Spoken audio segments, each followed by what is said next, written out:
If you run a company or manage a team, hiring qualified people quickly can make or break your business. Imagine a position of need going unfilled for weeks or even months because you just can't seem to find the right candidate. When it comes to hiring, Indeed is all you need.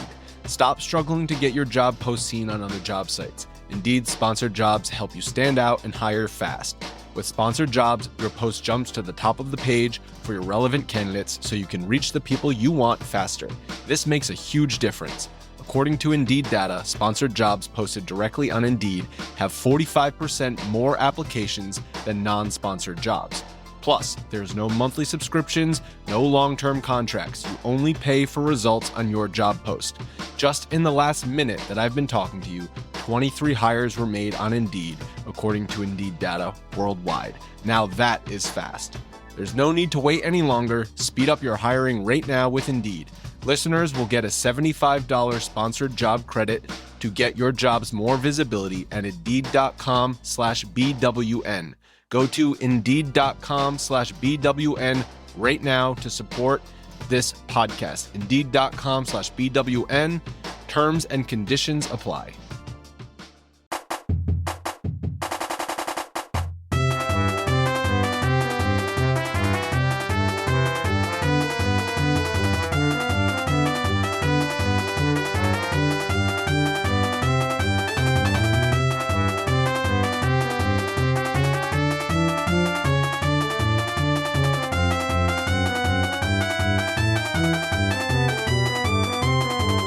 Welcome, everybody, to the Sickos Committee podcast.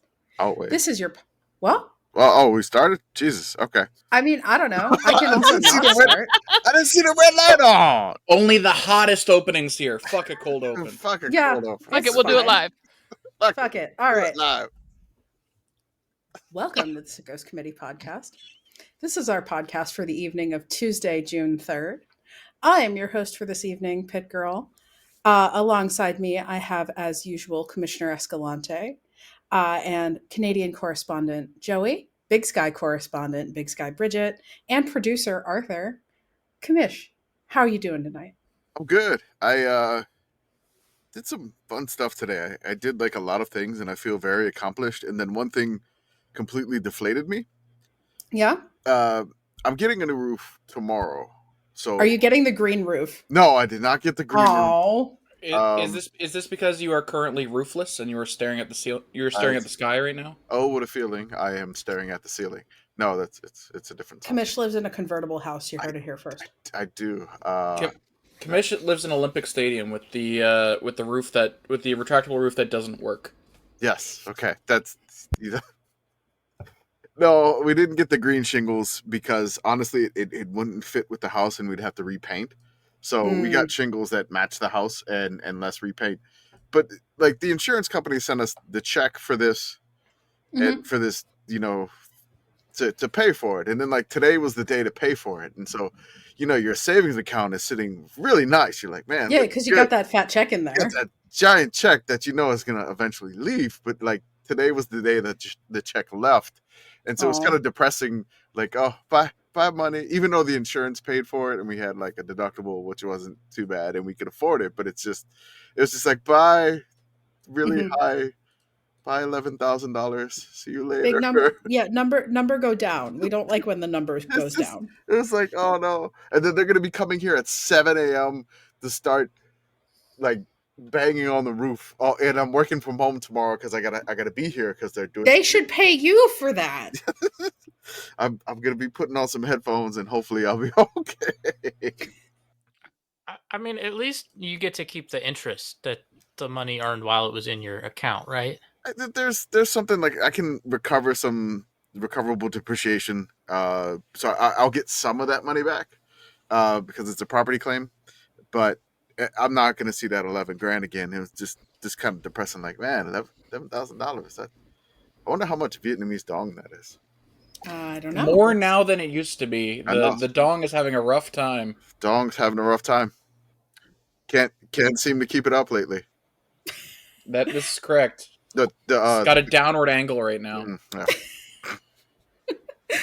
Brigit, how are you doing? I was better until the phrase has got a downward angle right now. No, I'm kidding. That was great. I'm good. Listener, if you want to know what life in Montana is like, it was 94 on Saturday, and we had a frost advisory this morning. Hell yeah. But it didn't frost, so my tomatoes lived to see another day. Fantastic. Your tomatoes cannot be moved inside. No, they're in the garden bed.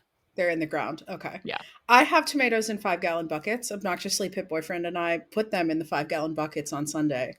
And so it is not going to get that cold here in scenic central Pennsylvania, I don't think. But if it did, we can just pick them up and put them inside overnight. Yeah, there's a part of me that's like, you could have put these in garden bags. You know that, right? You didn't have to plant them in the ground. But I had a bed, and I was like, well, I have this, and I have the fancy weeding tool, so... Wouldn't be the Nice. first time we've seen a frost not live up to the hype. Ayo. Ooh. Wouldn't be Joey. the first or second time, weirdly. Hi, yes, I'm doing good. I learned something at work earlier. I work security at a casino, and a gentleman tried to sneak in 12 cans of Canadian Club, which I did not know came in cans. So that is information that I am taking to you, listener. You can get Canadian Club whiskey in cans now. Canned whiskey. And a gentleman tried to sneak that into the casino, and that's the only reason I know that. I've had canned What- cocktails, but not like canned hard liquor. What size of can? Like A can? Yeah, like a can. Like a the 12 ounce? Bridget is holding a 12 can. standard-sized can in her hand, and 12 yes, that ounce. size is A a can. 12-ounce beer Wait. can of whiskey. It may have been a canned cocktail, but I didn't get a great look at it. All I saw was Canadian Club on it. Hang on. I'm Googling. It appears to be canned cocktails of various varieties, but I have to get past the age gate. Hang on. That would track, because I would assume if you're putting this stuff in a can, you're not getting the good stuff. No. Like, for all we like, it might not even actually be a real cocktail. Like, it could be a flavored Yeah, malt beverage. it looks a lot like of it's a canned cocktail. stuff is. Yeah, The mixed CC and and ready. dry. Refreshing mix of smooth Canadian Club whiskey and sweet spicy notes of dry ginger ale. Oh. CC and Dry has a well-balanced flavor profile and is gluten-free. Oh. They also make soda and lime, but it's only available in Australia. I'm gonna have to start smuggling weird alcohol into your casino just because that's how I want you to find out about it. Like when I drink the Eggo in a jar, I'm gonna bring that in. Yeah, someone's gonna try and sneak sip and cream in, and I'm gonna have to say, sir, this is unauthorized sip and cream. I have to ask you to leave. I am now scrolling through Canadian Club's cocktail universe. CC and ginger ale ready to drink. That one's a tall boy. Ooh. CC and dry, CC and soda and lime only available in Australia. CC and cola only available in Australia. CC and dry zero sugar only available in Australia. And CC and dry premium, which I can only assume is CC and dry heavy. Also only why is available in Australia whipping Canada's ass in the Canadian Club department is what I want to know. It's a good question. I wonder how many people are bearing these for the Bathurst race out there. 100%. This is not the Australian listeners, tune in and text in and call the chat and let us know. This is not the worst thing I've caught someone sneaking in this week, even, because earlier this week at like 3 a.m. I was just talking to someone, and he stood up to walk away, and he dropped a speedball on the ground. Like you Sir, do. I don't think you can have that here. I have the dong currency converter of the $11. Oh, yeah? Yes. How many dong is that? It is 286,572,240 Vietnamese dongs. It's a lot of dongs. A lot of And all dongs. those dongs you let flutter away. All those dongs left my account. Just picturing dong confetti. It's like a bachelorette party. What would That happen exists, if, you know it if does. someone tried to bring dong into the casino and gamble with that? You know, I think you would run into a slight issue with the machines or the tables, but I would love to see someone try. We're right next to a university, so we do get a lot of international students coming in. So I was also wouldn't going be to say, surprised. just the amount of dong that you'd have to bring in Mhm. to get any sort of money's worth would be a problem. Wheelbarrow people it look in so for penny cool when you slots. Yes, show up with like a briefcase. Yeah. Just open it up. Living It's your $5 best worth Scrooge of McDuck dong. life with Yeah. what is actually like $10 worth of Vietnamese dong. I mean, it's just kind of funny to me to imagine like things you can't do in a casino or things you can't bring into a casino, because like the casino that I stayed at when I went to, God, what was the name of that bowl game? The game above, Sports Bowl. Yes, that one. You stayed in a casino in Detroit? Yeah, of course. The Detroit casinos are fine. They're not good. I mean, like, where else was I going to stay? I looked. A hotel? Well, no, like the hotel was part of the casino. It's a hotel. I mean, yes. I too stayed in a casino, but that was for Big Sky Media Days because that's where it was. Yeah, I mean, like I think it was just cheaper because they expect you to gamble or something. Mm-hmm. Like, How much it would have cost me to.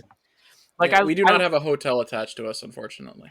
I saw when I booked my hotel. I saw on the bowl game website they had the official hotels of the teams, so I could have stayed there, but it would have been like way more expensive. So, no, but I mean, it's just like it's such a weird spot because like I'm not a big casino person, right? Like, so it's like, oh, this is attached to my hotel is like what gets me to go into a casino.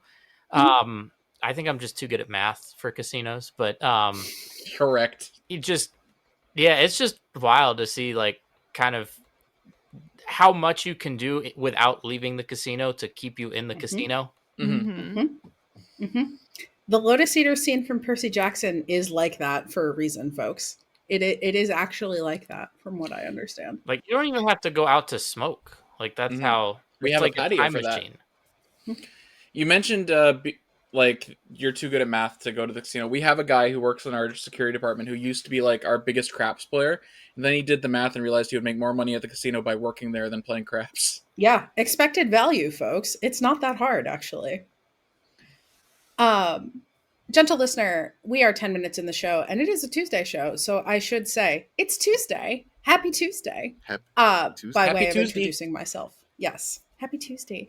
And happy Switch Day as of day of release. As you listen to this, I will be like half-assing my way through an actual work day because I will have gone to Best Buy at midnight to acquire my Switch 2. So what game are you getting on launch? I have Mario. I got the bundle with Mario Kart. Strong choice. Mm-hmm. The bundle. Yeah. Mario Kart. So with that, let's get into the show. Commish, the top of the show notes says that we have a game about how bad the Colorado Rockies are. Yes, this is something that we did not get to on our previous episode because we talked about the CFL. I'm not going to say too much.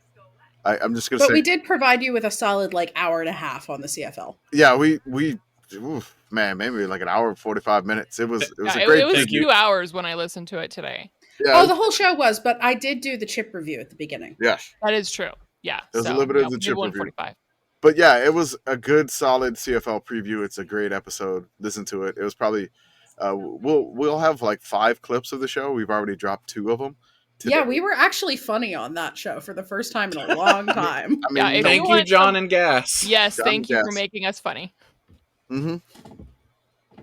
Just got to add more Canadians and we get funnier. I don't... Clearly. Maybe clearly Canadian.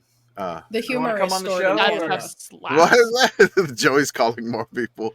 Come on the show. Arthur, what is the Colorado Rockies game you have for us here? So it's just a bunch of numbers involving the Colorado Rockies, who, if you haven't heard, they're like historically bad. It feels weird because I feel like we've been doing the historically bad thing for MLB teams for like the past 2 years now. Because first we had the A's. Yes. And the A's have moved from their MLB stadium to a minor league stadium, but somehow stopped being the worst team in baseball. Not because they really got better, just because other teams got worse. So last year it was the White Sox. And the White Sox baseball teams figured out what tanking is, unfortunately. I mean, I don't even think that they're Are the Rockies tanking? Like, I think they just suck. Like the thing with baseball is that tanking is not that beneficial because like, okay, you get the number 1 overall pick, like you get one dude, and baseball might be the sport where, at least of like the big American like sports that have leagues with drafts, baseball might be the sport where getting one dude, like even if they're really good, it doesn't really help you that much, right? Like football, maybe if it's the wrong position, but like you might get like the future like superstar quarterback, right? Are we talking Paul Skeens for the Pirates? Because so that's the thing with I was thinking about Shohei Ohtani. I was thinking Mike Trout.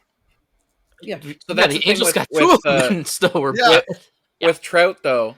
is he was picked 27th, and I think the guy I don't remember who was picked first in that draft. Yeah, there was Ohtani also not a draft pick. Also not a draft pick. He was an international free agent. Very recent first overall picks, never made the show. Retired in the minors. For whatever reason, I'm not sure if it's just because how important minor league development is in baseball, or just MLB scouts are not very good because the number one overall pick is not necessarily guaranteed to even be a starter. I mean, they may not even make it through the minors, honestly. Like something happens, somebody gets injured. I mean, it is very, very difficult to do that for baseball. But I think, I don't want to get too far in the weeds about the baseball, but there's no salary floor. Right. I mean, what I like, the Rockies are one of the cheapest teams in the league. They're not the cheapest. Thanks to teams Pittsburgh Pirates. Yep, the Pirates are out there. The Rays are out there. The Marlins. But yeah, the Marlins. The Athletics only spend money because the Players Association threatened to sue them for not. Yeah, but they're near the bottom. But yeah, the thing with baseball is that there's really no benefit to tanking for a couple of reasons. One, like the draft is not. I mean, like you'd rather pick higher than lower, but it's also not. You don't like tank to get good through the draft. You also don't really need to tank to develop players, right? Like the way that the MLB has, probably the most developed minor league system of any sport. And then even in the majors, like you have 162 games. There's plenty of opportunities if you want to get young players big league experience. It's not like, it is in maybe the NBA where, it's like we only have like an 8-man rotation. So it's hard for us to find minutes for young players if they come into a team that's trying to win now. But yeah, I mean, the Rockies, like they're just bad. Like there's no process. This isn't like what the 76ers tried to do so they could make a conference semifinals. We actually have breaking news. They won a game. Again. Did they win again tonight? They won a series. So, wow. So that's 5 whole games? 10 wins? Or 10? But 5 since May 2nd? Well, yes. Did they, are you saying they won tonight, like as we're recording? As we're recording, they just won, yes. Wow. Okay. So I believe this is the first time in this whole season that they've won back-to-back games, I think. Mathematically, that seems right. Yeah, they're 11-50 now. They won their first series. They won their first series of the year. Okay, good for them. That doesn't really change any of the numbers that I have here. It just makes Miami feel worse. Well, at least I bet a whole lot of people didn't have to see that. How many wins? So the Rockies have 11 wins now. How many wins do you think the Marlins have? I mean, I just looked up that game, so I know. Okay. More than 11. Well, more than I would guess 22. Okay, close. 25. It's 23. So 23. Baseball teams can be bad, and when they're bad for so long. The headline reads, Rockies snap streak of 22 straight series losses dating to 2024. God. It is like, honestly, the depths that the Rockies are plumbing are honestly impressive. Yeah, like I remember like the early 2000s Padres when they were in constant fire sale mode. And despite having a number of superstars on the roster, they just tanked and tanked and tanked. Nothing nearing this, like not even close. Okay, so we have a bit of a numbers game. I am just going to ask some questions. People can go around, give their answers. However, if you know it, might not want to give away that you know it. You might want to just say the answer. Okay. Otherwise you're helping other people. So the Rockies, they won 1 game in March, 4 games in April, 4 games in May, and now 2 games in June. So they have not won more than 4 games in a month. Hey, it's only June 3rd. There's hope. They're on pace to do it in June, but for now, on pace. they haven't done it. They haven't done. So thinking back to the past seasons for both the NBA and the NHL, who is the only team in either of those leagues to not win more than 4 games in a month? Every other NBA and NHL team won more than 4 games in a month. It's the Pistons, right? No, No? they were good. Pistons were good this year.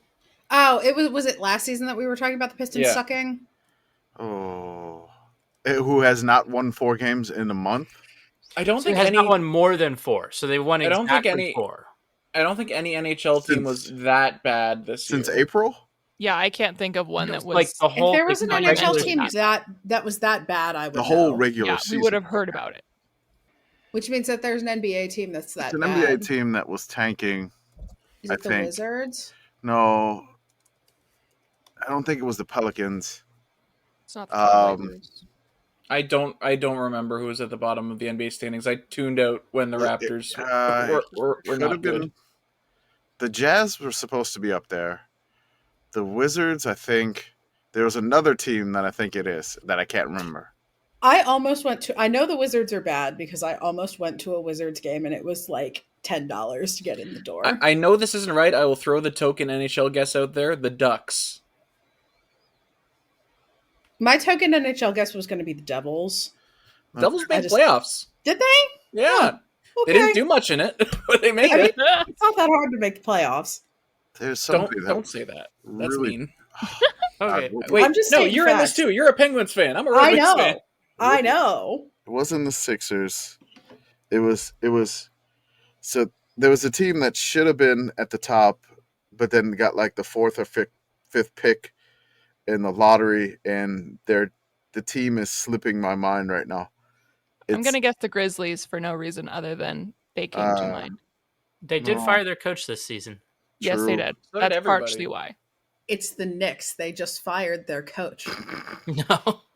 No. To be clear, the team that only won 4 games in 1 month is, I believe, they did not fire their coach. I don't think they made any changes. Clarifying question. Yes. In 4 games in any month, or In 4 any games in month. one specific? Okay. In So any it month. could be you made the playoffs and got eliminated in 4. Well, no, I'm not counting. So I'm saying that they never did it, right? So I'm not saying teams. it's Okay. every month. Okay. Yeah, Okay. They did I'm not saying win 4 games in every month. any one of the months. Did you win at least 5 games? And there's only one team across I will lock NHL, in NBA that I will lock in Wizards because I can't think of any other team. I'm just gonna go with the Pelicans. They were awful this year. Yeah, I ain't got shit. I got Wait. nothing. The Mavericks fell apart in the last month. Was it them? They still made the playoffs. No, because they would have won. Oh wait, no, 5 every games month, in a right? different month. Like they had games before. I they literally played just Luke. asked the clarifying question and then I fucked it up. Like it was like the Jazz, the Hornets. The Hornets are. Hornets or I'm gonna Mavericks change, going to be my I'm other gonna change my thing to the Hornets. There are so many NBA teams that I consistently forget exist. Oh, same. The Sabres were trash, but they were good for like a minute. Like they had like a 5-game win streak at one point. The Sharks were bad. The Kraken weren't that bad. I don't think it was the Sharks. Arthur, I think the Sharks. All right, I think you should tell us, Arthur. Yeah. Okay, so the answer is the Utah Jazz. it was the Jazz. Hey, Mitch would say that. I did Point say to it. Mitch. The did only say it. team across all of the NBA and the NHL to not have a better month than the Rockies, despite playing far fewer games than the Rockies. So the Rockies, they only won 4 games in the month of May. Mhm. Who had more wins in the month of May? The Colorado Rockies or IndyCar driver Alex Palou? It is the well, no, did because they run the fucking They run Indy, they run Road Course, they run Detroit in they May. run Detroit, so that's 3. And I think he won all 3. Okay, but still, they had 4 wins in May, so it is the Rockies, but only because the Only month because of May is the statistically, month yeah. of May. Yes. So the correct answer in this case is the Rockies. They did have more wins in the month of May than Alex Palou. Alex Palou, because he only raced 3 times. He won at Barber, he won on the Indy Road Course, and he won the Indianapolis 500. Oh, Was Detroit not in May? Detroit was June 1st, and he did not finish that race. Oh, I don't follow IndyCar. That's my bad. Okay, next up, there is a new yokozuna in sumo, Ono Sato, who has been promoted to yokozuna following the most recent sumo tournament. Since the start of the MLB season, who has more wins, the Colorado Rockies or Ono Sato? Absolutely sumo guy. 100% sumo guy. Ono-san. Yes.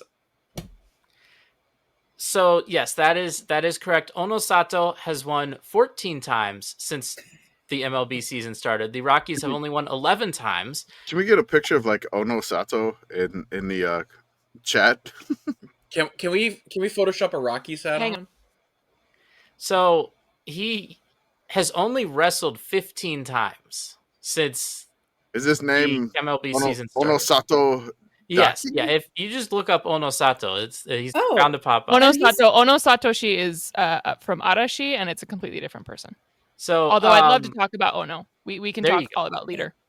Ono Sato is a Japanese professional sumo wrestler from Tsubata, Ishikawa, which is interesting because I watched a search party video recently about how Mongolians have come to dominate sumo. He's the first yokozuna from Japan in I don't know how long, but a long time because like Mongolia had it for a while. Yeah, well, there was one like a little bit ago, but then before him it was definitely a long time. But we do not have time to get into let's say the implications of Mongolians. Those damn Mongolians. Sumo, that is, I'm always really trying to break my city wall. Maybe a slight bleep. Yeah, we really do not. That's something that's beyond, I think, what we have. Watch the search party video; it's interesting. Tonight. But yeah. So Brigit has a lot of Mongolian takes, but they're mostly about how pretty it is. Yeah, it's the only place Spencer says is prettier than Montana, and I have a deep need to go. And I know a guy who can take me because it's the guy who took Spencer. There you go. Brigit's got a guy from Mongolia. That's the guy who took you to Korea, right? Yeah, the guy who I worked with in Beijing when I was working in North Korean tourism. His wife is Mongolian. How about that sick ass lore drop, by the way, for the viewers there? Yeah, Brigit, we're gonna need story time. Not now, but at some point. Oh, yeah, listeners, I have been to North Korea and worked in tourism there. Just keep that in your mind. Maybe a Patreon show. Keep wanting more. I will talk all about North Korea. We can do a whole series about it. I will talk about their sports teams as well and sports washing. I was going to write for NK News talking about sports at one point, and then I was like, wait, I actually want to work there. I probably shouldn't be a journalist. Hell yeah. Incredible. Okay, so moving on. Who had more wins in the month of May? The Colorado Rockies or the Toronto Maple Leafs? Oh my god. The Maple Leafs won a series, right? So I will tell you that the Maple Leafs playoffs started in April. Oh, is this a tie? They did win a series, but a lot of that was in April, and they were eliminated on May 18th. So, but they went to 7, right? They went to 7. This makes me think that they won exactly 4. I think they got 5. I feel like it's a tie. It's the 5. Spirit is telling me it's a tie. It's not less. It is, in fact, a tie because they won their final game of their series in the first round, and then they won 3 games in the second round before they were eliminated. But still, eliminated on May 18th, the Colorado Rockies had all that extra time where they were still playing sports, and they could only tie the Toronto Maple Leafs for how many games they won. They should have never got rid of Brendan Shanahan. That's all I'm going to say. Okay, here's another one. Which number is greater? Colorado Rockies wins in the month of May, or games won by Tommy Paul in his match against Carlos Alcaraz at the French Open this year? This one's Rockies, I think. Okay, so Tommy I don't know shit about tennis. I know nothing. Yeah, you can tell me anything about tennis and I would believe you. So tennis, the majors, they're 5 setters. And you got to win 3 sets. So yeah, so they could be 3 sets. So if it's a sweep. If it's a sweep, that's the minimum they got to play is 3 sets if it's a sweep. Now, the max games you can win if you actually win a set, which I don't think this gentleman, Tommy Paul, won a set over Carlos Alcaraz. So like basically it would have to be like 6-1, 6-1, 6-1. And he only won like one game, maybe like on his serve throughout a set. I'm going to say less. I'm going to say the Rockies won more. I'm going to say the gentleman won less. You could tell me anything. The only thing I know about tennis is that one tennis match that went forever. And yes. Also Serena Williams is amazing. Yeah. And Naomi Osaka. It is actually Tommy Paul won more games. This match happened today. So he did not start the first 2 sets well. He lost the first one 6-0. Okay. And then he lost the second one 6-1. So he was on track for less. And then he really pulled it together in the third set to only lose 6-4. So Carlos did the tennis equivalent of pulling the starters and putting a pitcher in, or putting a hitter into pitch. He was just lobbing them up there, I imagine. Just like, I'm not getting hurt. Let's get this one over with. I remember like the only competitive tennis tourney I played in my life. I think it was like 8th grade. I hadn't developed like a second serve yet, and I got beat like 6-love. And the kid threw up in between both sets. Oh my god. And he was gonna withdraw. He had us in the first half in that. He was gonna withdraw. And his dad call the ambulance, but not for me. The only person that was watching the match was like this kid's, like I was in 8th grade, so I was probably like 13 to 14, whatever. But it was this kid's like 8-year-old brother. And he was just there and just gotta do it for him. I gotta do it for him. The 8-year-old brother was just like talking trash to me. He's like, "You're not gonna win a game off of him." And I was like, I gotta get a game, and I didn't get a game. Oh my god! We get trash talked by him. He's really good. I'm like, yeah, I don't have a second serve. This is the like deep underlying psychological root of the Sickos Committee. Yeah, welcome to the lore episode, everyone. And that kid's name, Jack Sinner.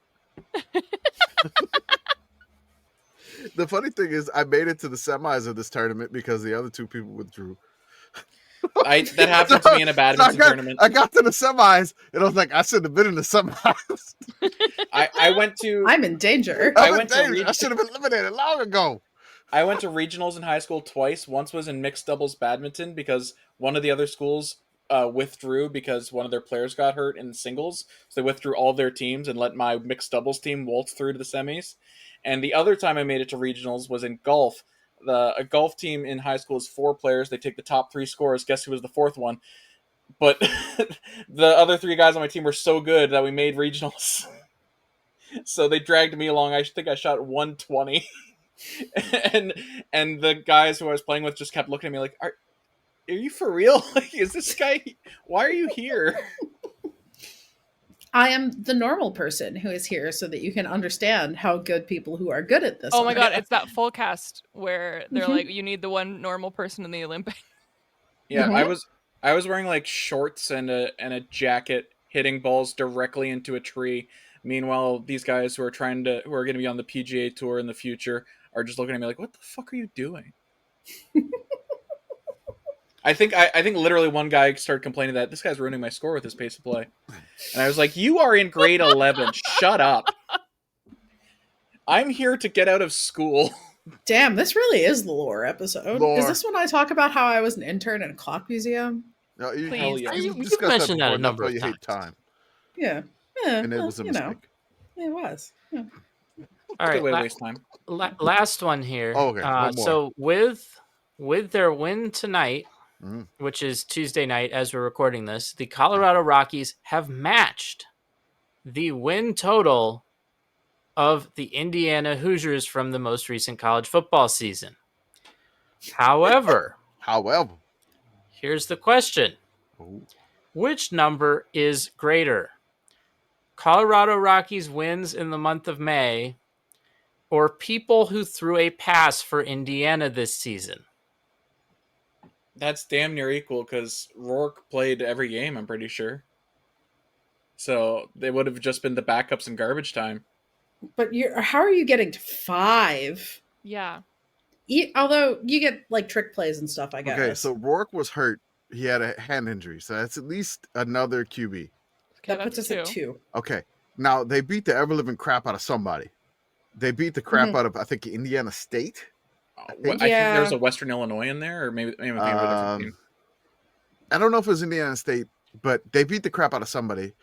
So that's a potential, for blowouts. That's like 3 QBs. If you got the third QB in, they beat Purdue like 66-0. I was going to say there was like an FBS ass beating. They beat for the old Oaken Bucket. They beat that ass 66-0. Yeah, 66-0. I'm not looking at QBs, but I am looking at score lines. I think there's got to be like more. 5 people have thrown a pass for Indiana last year. Because they also, Jesus Christ, I forgot a little bit how much of a murder machine Indiana was. They also beat Michigan State 47-10 and Nebraska 56-7. Yeah. Ooh.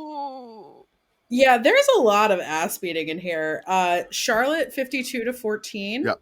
They beat UCLA 42-13. Who was the Western FCS? Illinois was the unlucky recipient of 77 points. Yes. Good night. It's definitely got to be at least 5 QBs, and that's like 5 passes by some people. Yeah, it's got to be. Indiana $1 football, and baby. Sandless. Okay. I'm joining the Moore side. $1, Bob.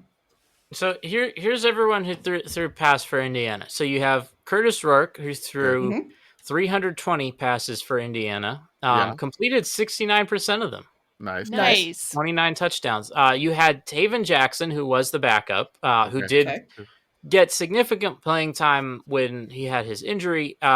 He threw 37 passes all year. Then there's another quarterback on the roster. Okay. Which, he was a freshman. The guy by the name of Alberto Mendoza.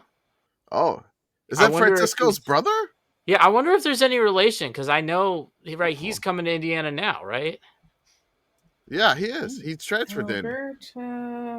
Alberto. But anyway, let me finish reading off these, people who attempted to pass. So then you had a running back.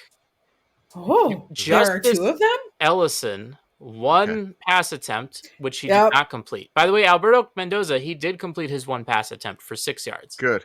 So Justice Ellison did not complete his 1 pass attempt. Okay, so 4. And then we have another running back, Tyson Lawton, who also had 1 pass attempt. It was also incomplete. Mm-hmm. Yep. Trick play. Congratulations, Colorado Rockies. You did it. I don't know what you did, but you did it. You are certainly doing something. If you are a baseball team and we are talking about you on this podcast, you are certainly doing something. You're probably the Pirates, or you really messed up. Yeah. Or you are the Pirates and really messed up. Yeah, I was saying, Commish, you repeat yourself. Yes. When I first looked up for that question, the first team I looked up was Pitt. But like Pitt, I was like, man, it's too easy because they had 4 actual quarterbacks throwing passes on top of the trick plays. Mm-hmm. They really went through a lot of quarterbacks. Yeah. Indiana, they didn't. I mean, I guess the one game they had the backup, but they still managed to get 5 different passers. Only 3 completed passes, but 5 attempted. So there you go. Arthur, thank you for that game. That was great. Yeah. Colorado Rockies, thank you for being the way that you are. Spilly, if you're listening, I'm sorry. But I look forward to watching the Rockies plumb new depths and also to reporting on the Rockies White Sox series over the 4th of July, which is how this country should be celebrated. If you're wondering, Pitt Girl, week 0, like college football week 0, Rockies at Pirates. Hell yeah! Okay, this might be the reason why I commit to driving across the state twice in a week. I can go see Rockies, Pirates, Pitt, Duquesne, go home, come back, and go to the brawl. moving on in the show notes, we have a truly fantastic clip of women's flag football, courtesy of friend of the show, Mike Tadow on Blue Sky. I am going to see if I can roll the clip, because if you haven't seen this clip, you do need to see it. Listener, it's so good. It's so good. All right. Present. This is the first time I've ever screen shared while podcasting. We'll see how this goes. Share screen. Window. It always takes a second longer than you think it does. So then the Oh, this is like a whole thing. Does somebody else have the tab open? My computer does not like this. I can get it open. Thank you. I have a 5-year-old MacBook Air, and it does not like how many tabs I have open right now. So this is also originally from TikTok, Legendary Production 727. I don't know. This is some high school game in Tampa. Mm-hmm. Yeah. Joey, you know we can't see it. There we go. It's because that wasn't my fault. That one wasn't my fault. All right. Now we go.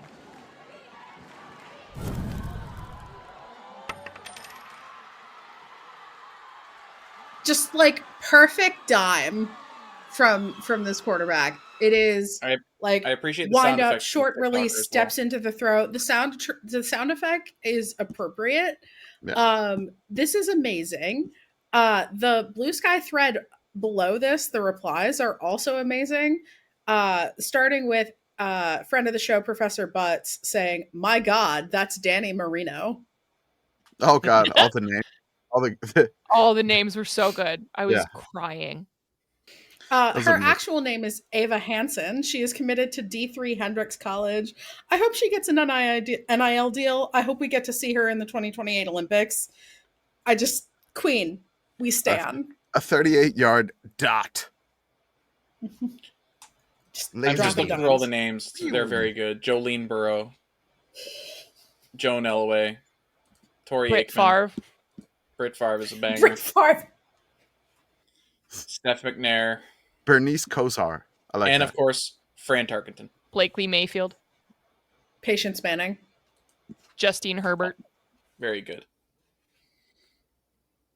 I had a thing that I thought of literally an hour ago, so we're all on the same playing field here.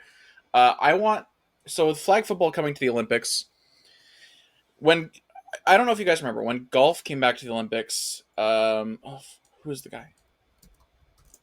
I don't know. Right. Who is. Okay, sorry. When golf came back to the Olympics, Rory Sabatini who is South African, changed his nationality to Slovakian so he could come to the Olympics. Mm-hmm. We are going to change not only our nationality, but the nationality of everyone who's ever been on this podcast to whatever, Andorran, San Marinese, whatever. And I originally thought of this as a draft, but that might take too long. I want to make a flag football team based off just people who have been on this podcast. And we're going to go to the Olympics. Be here all night. Are we going committee members, or do guests get drafted as well? I think guests are count. Included. Guests are absolutely included. Number 1 overall pick, Jay Arnold. Right. Yeah. Well, I was going to say him or Felder. Yeah. Do we want to do a draft, or do we want to have the committee GM room here? I think the GM room, just because the draft's going to take too long. Right. But I think we can agree off the top of our heads, Jay Arnold and Felder are going to the Olympics. Arnold and Felder. 1 and 1A. We do have actual football players who have been on this podcast. Yeah, they are going to be our captains for sure. Okay. Just looking around the regular committee room, I think Jordan's our quarterback. He's a distributor. Does it count? Like if we interviewed a coach behind the Patreon wall, even though it's been on them? I'm going to say, I would say no. I think they have to be on the free feed. Okay. Well, we did have some clips of that in the free feed, though. If you want to include it, and the committee room wants to include it, I will say that's fine. So I can't pick Townsend Bell. Listen, Townsend Bell. I listened to that on my way to work. That was fantastic. That was a lot of fun.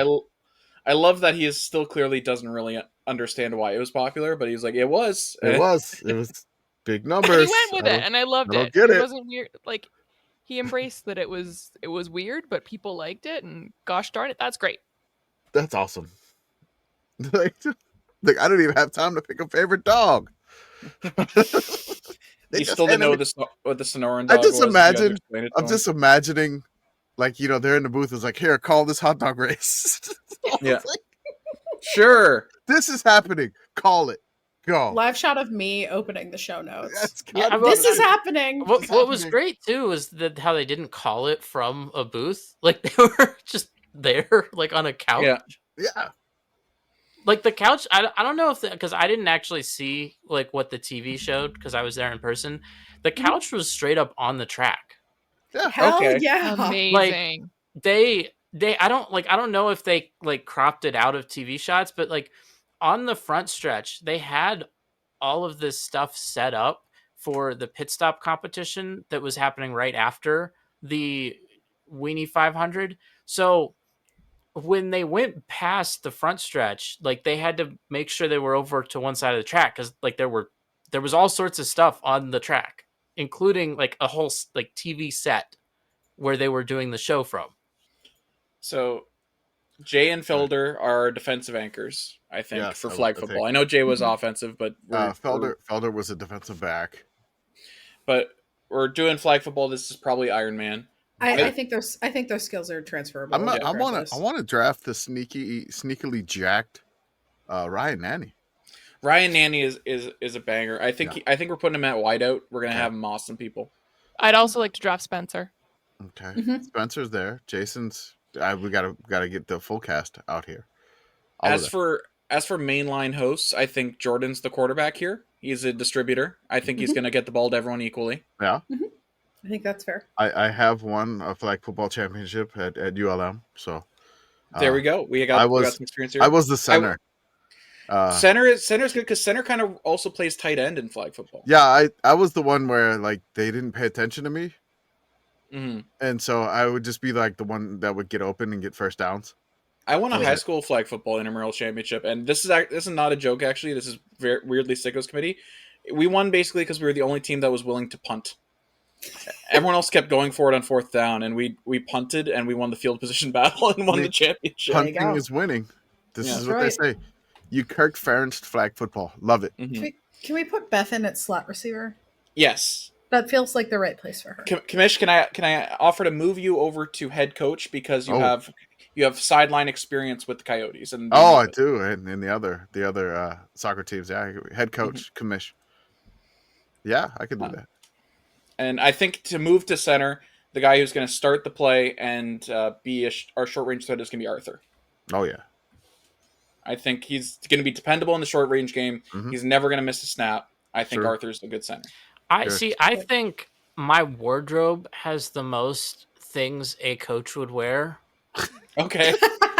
That's valid. That is accurate. He's the offensive coordinator. Not in a good way. Just like in a, you don't want to think about what you're wearing today type day. I think Brigit. Do you have the Matt Rule smock? I don't have anything that exotic. It's all just like, this is here. It's a lot of like athleisure bought at Costco. Right. I got Brigit as like a hard hitting free safety. How did you know?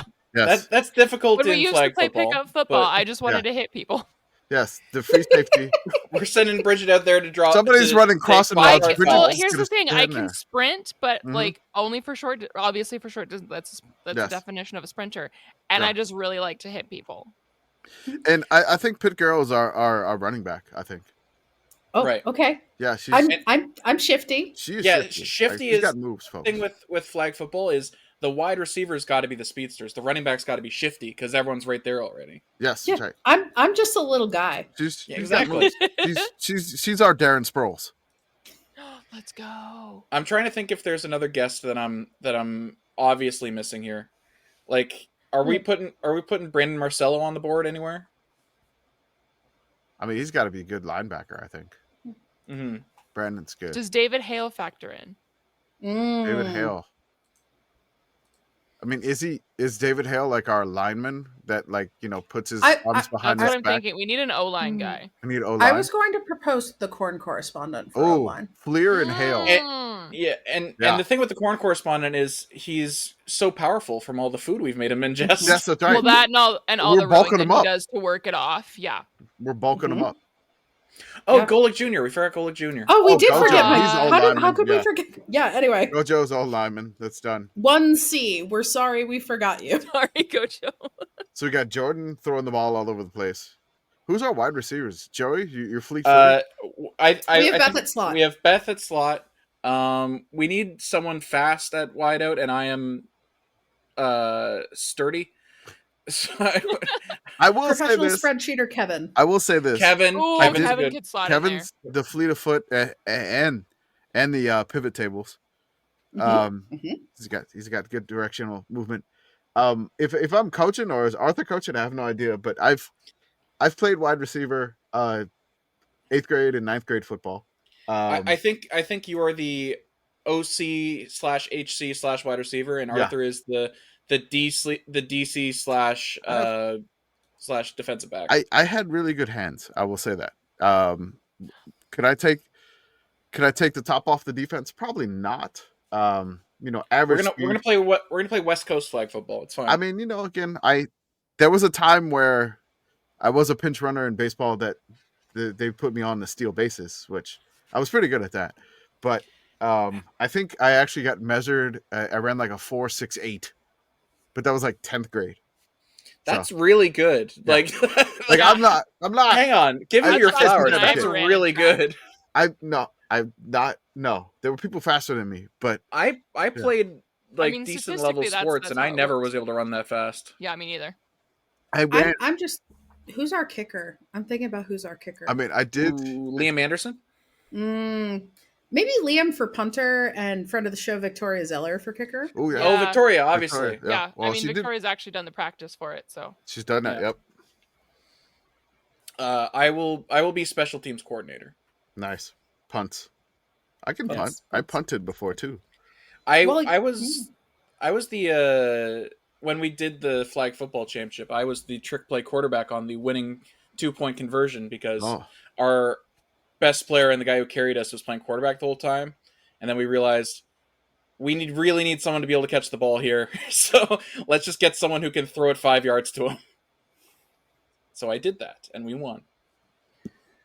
System offense. Exactly. I think we have a really good team here. We're solid. All right, San Marino Olympic Committee, call us. Let's go. Let's go. I mean, if you take the same approach to the Olympics as you do to Eurovision, I think we have a reasonable shot. Exactly. I say we move to. Let's do the ad read now. Yeah. And then I think move to San Marino. I mean, I'm into that. Let's Valentina's backyard. Let's go. In order to be able to afford to move to San Marino and establish San Marino's citizenship so that we can go to the Olympics, we need money. You know what you can do to help us do that? Give us money, folks. Subscribe to the Patreon. We have that. It's just $5 a month. You get a whole bunch of cool, good stuff. You can also subscribe to the Beehive or the Beehive. It's like Substack, but better. We are continuing our series of off-season forgotten NCAA records. Commish, I don't know if you have anything that you would like to tease or preview for the listeners. So I don't have something set up for the upcoming week. I did just do the Houston one, which was a lot of fun, with 4 pick sixes in one single game, with three coming in the fourth quarter, a part of a 40-point onslaught by the Houston Cougars to set this record. I really enjoyed finding that video from like 1987 where the play of the week was the coast-to-coast highlight where he took a 97-yard pick six return for a touchdown. That was awesome. Shout out to Johnny Jackson. Apparently, those were his only interceptions of his career. And it was 3 pick sixes in that game. Sometimes you just have a good day. Yes, I mean, that was the best. It's true. Like, never intercept the pass again. You're never going to top what you just did in that game. You can't. It's almost statistically impossible. We are working on something incredibly crazy right now. It's going to take a little while, and the Lord of the spreadsheets, is helping also with Brigit. We are working on a 764 team college football FA Cup, which is the British, the English version of every level soccer team gets to play for the FA Cup, and we are breaking that down now. The math is breaking our brains, but hopefully we'll get that out. I think the first round is going to be 504 games, or 504 teams. 256 games. We're trying to break it down to get the brackets right, and then we can publish like a bracket of 128 at the end. But we're working through it now. It's going to be a lot, and that's the off season. Subscribe. It's free. It's a lot of fun. I'm going to be writing something else. It's free. The Patreon is not free, but you get to know that you have bought us a coffee or helped us move to San Marino or whatever. And also you get to hang out in the Discord with us. Yes, Arthur. Here's what we need the money for. I'm going to tell y'all right now what we need to do. Yeah. Because this is something theoretically we could do now, is sign our truth. Yes. We're on the Truth Killings. Come on the podcast. Please. Former NWA World Heavyweight Champion. Okay, I was like, this is a reference that is going so far over my head, but I hope listeners are enjoying it. I'm going to say this on the Patreon. I'm actually going to be contacting SIDs of different universities to see if we can get some head coach interviews. So I'm not sure they're going to say yes, but if they do, we will definitely have something behind the Patreon paywall too. Can we ask like the coaches, just because I'm sure they're sick, they're tired of hearing the same questions over and over. Can we get like Harbaugh on to do a flag draft again? Like we could possibly do something like that, but I gotta see if the SIDs would be willing to arrange something with their head coach. So maybe Holgo will want to draft buffets. I got it. This just makes me miss Mike Leach. Flag draft for Harbaugh, but only historical flags. Oh. He's got thoughts. Mm-hmm. He's got. The problem is, if we do historical flags, we don't want to know what he's got. Like, there's just so much variance. There are historical flags that we do not want to know that people like. Yeah. Fair. So anyway, if you sign up for the Patreon, things like that. Yugoslav guy, Jim Harbaugh. Behold, the Patreon. Check out our link tree. There's discounts in there. We got discounts for things. Go get stuff. And then also it helps us a little bit if you do that. So that's cool. We have a merch store. There are over 50 items in the store. We've got a whole bunch of stuff. So check that out too. Check out our YouTube. We have videos. You can watch the videos. We got our shorts there. If you don't watch them on other platforms, or even if you do, give us a watch on YouTube. We get paid if you watch on YouTube. Yeah.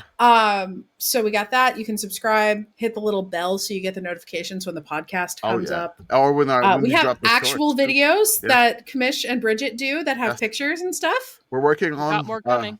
Got more coming. I got 2 locked and loaded of the journeyman coaches. One is got a high mileage. The other one is just funny to me that he probably had 22 stops, but like was in the same region his whole life.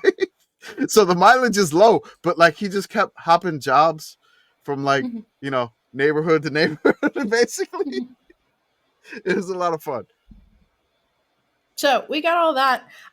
We have the YouTube. Check out the Instagram. Check out our Twitch. We are on all the platforms where you might want to be. So check out all those places. Just search at Psychos Committee. We're around. Shout out to our friends at Message Board Geniuses podcast. They go the places where we dare not go. And last, but certainly not least, Home Field Apparel, the softest, comfiest apparel for all your apparel needs. I see an Idaho State shirt tonight. I see a Texas shirt tonight. Is that a crew neck, Brigit? Yes, it is, and it's extremely comfy, which is why I pretty much just live in these most of the year. It's this one, it's the UW one, and what's my other one? And my MSU one. We just rotate. Yep. They're good shirts, folks. If you somehow have not ordered from them, even if you have ordered from them, click the link in our bio, because we do get stuff from that. But also, if you somehow have not yet ordered from Home Field Apparel, use code yes that's yes with 3 ha's for 15% off your first order. And now back to the show. Yeah. Okay, we're actually going to be talking about Stop hitting 15 seconds. Stop. All right, they're good. They're hitting the 15-second skip button to get through the The ad. 15 seconds skip. Okay, I don't think they do that, but that's. I do I that. don't do that. So I listen back to our show, and I do not do that with our ad reads because I know there are jokes in There the ad. are a lot of jokes in there. The ad reads, but the mid-roll ads. Bing, bing, Oh, the bing, mid-roll bing, ads, bing. yeah, but Yeah. you know. Whatever. Just download the podcast. We get paid more that way. Yeah, use Overcast, not Spotify. Thanks, kids. Download Thank everything. you. Um, Pocket Cast's also good. Yeah, there's things. So the College World Series, the Super Regionals are set for the men. We lost a lot of SEC schools, so everybody's saying the SEC is overrated. Yeah. Which I'll tell you who got 50% of their whole conference into the Super Regionals. Yeah. Oregon State and the Pac-12. Oh yeah. 50% of the whole conference got into Super Regionals. I will say there was a very solid performance by the ACC also, baseball wise. They have more teams than the SEC in the Super Regionals.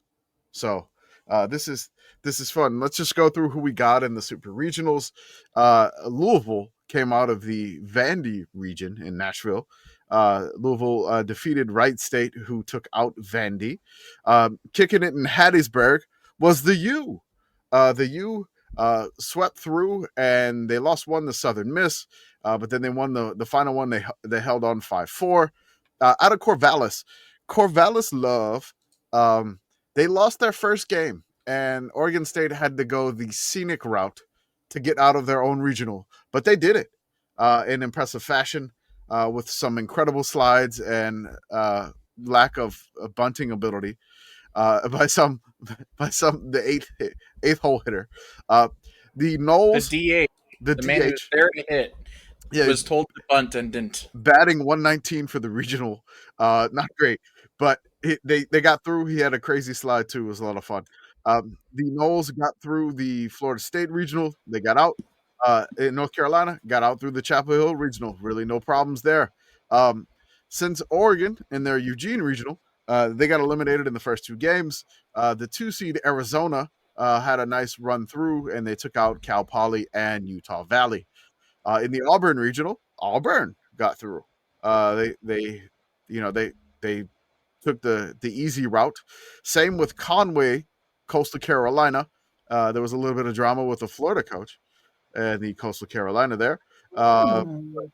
Yelling, and they had to issue an apology, and they did.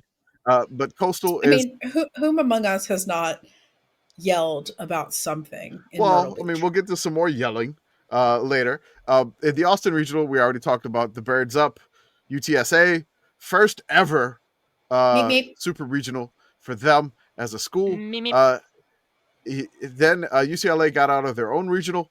The Athens Regional, the Duke Blue Devils advanced out in an easy path for them. In the Oxford, Mississippi Ole Miss Regional, the 4-seed, the Murray State Racers. The Racers. Hell yeah. Raced out to a 12-3 lead on Ole Miss. And then Ole Miss came all the way back to make it 12-11 in the bottom of the 8th. They survived, got out of that inning, and then they were able to get 3 outs in the 9th to advance to their first Super Regional. So the 4-seed Murray State is the lowest seed remaining. The Baton Rouge Regional, LSU got out, not without a scare from the University of Arkansas Little Rock. Shout out to them. They were 19-31 heading into their conference tourney. They had lost 12 out of 13, and then they went on a run as the 8th seed in their conference tourney. They won the conference tourney auto bid, and they took LSU to the brink. Essentially, they were up in the 7th inning, or 6th or 7th inning on the Tigers, but just LSU was able to pull away and win slightly comfortable 10-6 to get out of that regional. The final two teams, the West Virginia Mountaineers took the Clemson regional. They got out of there. The Fayetteville regional, they're calling the Hogs in Fayetteville. The Hogs advanced and got out of there. In the Knoxville regional, speaking of coach apologies, the Wake Forest coach used not Wake Forest, Tennessee. No, the Wake Forest. It was the Wake Forest Was it the Wake coach. Forest coach? Oh, The Wake Forest coach used a slur at somebody. Oh, buddy. Not a And good then- slur. Not a good And then slur. that I mean, it was are there against any the Tennessee good players. slurs? That's what Against the Tennessee player, and then I will say, pitch, the Tennessee player hit a 2-run jack.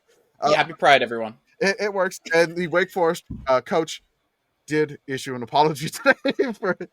That was not him. How did I know that it was going to be the pride-related slur? Yeah, there was no question about what it was either. He said that with his No. whole chest. Not at all. And I hope he has, let's say, the year that he deserves. So, okay, the Super Regionals are set for the College Baseball World Series. I want to discuss. I'll just go through the things, and then we got to talk about who's our best shot. Before we move on, Yes. before we move on, I just want to take a moment to appreciate the maker of this table. Yes. Table by Chris at Bless Your Chart. Bless this chart. I will say one thing about the Thank you, regionals. A friend of the show, Matt Brown, pointed out that USC Upstate, which was the 4 seed in the Clemson Regional and went to barbecue, probably funded their whole athletic department with their regional trip this year. Yes. Because yeah. they do not make a lot of money. I think USC Upstate has the lowest athletic budget in the country in Division I, and they made the regional. So good for them. They have a very, very small basketball arena. Yeah, the basketball arena only fits 818 people. Yes. Which is, I love we do that. That's a very specific number. So the Super Regionals, we have the U versus Birds with Teeth, Louisville, in Louisville, I believe. Then we have Florida State going all the way out to Corvallis to play. That's a Super Regional. To play Oregon State. We have Arizona. North America is a region. Arizona was in the Eugene Regional. And now they're going all the way to Chapel Hill to play North Carolina. Come on and raise up. Coastal is going on the road, not too far away, to Auburn, Alabama. UTSA is going all the way to UCLA. So there's a lot of acronyms, a lot of abbreviations there. B is for Bruins, if that's what you're looking at. Well, and it's small enough on my screen that it looks green, and so I was like, I don't know who this is. It took me a second. That and that the is that Bama? The Bama A is a different that's A Alabama. than the That's regular not Bama. Bama A. That's the Arkansas A. Okay. That's the Arkansas baseball A. Bama got eliminated in the Hattiesburg Regional by the U. They got eliminated by Southern Miss, actually. They got kicked it in Hattiesburg. They got kicked out of Hattiesburg. Kicking it. You're kidding. Murray State goes to Durham, North Carolina to face Duke, the Blue Devils. The spiritually accurate Super Regional that probably will have the best vibes. It's West Virginia versus LSU in Baton Rouge. Oh my God. WVU is going to be so sweaty. I was going to say, the mountain people are not built for that level. Look at the forecast for Baton Rouge. It's like 104 on Friday. I hope it's a night game. Yeah, no, my pick here, last Super Regional is Tennessee, Arkansas, by the way. In Arkansas. But yeah, at Arkansas. My pick here is Coastal at Auburn. For what? Just to go hang out and enjoy the vibes. 100%. Like, I will be getting a very large Toomer's lemonade. I will be potentially putting some pocket shots of vodka in it. I will be living my life, enjoying this game. I want to go to Corvallis because I feel like that'll be like the best weather. Like, absolutely. Yeah. Out of these, or hot. UCLA. Not hot. There's 2 Super Regionals that are doing the thing that I love when it happens in Super Regionals, where neither of these 2 teams hosted their regional. Yeah. Which is Louisville and Duke. So, the ground screws in Durham and in Louisville thought the season was over and are going, shit, get the field ready. I wonder if any of those fields are turf.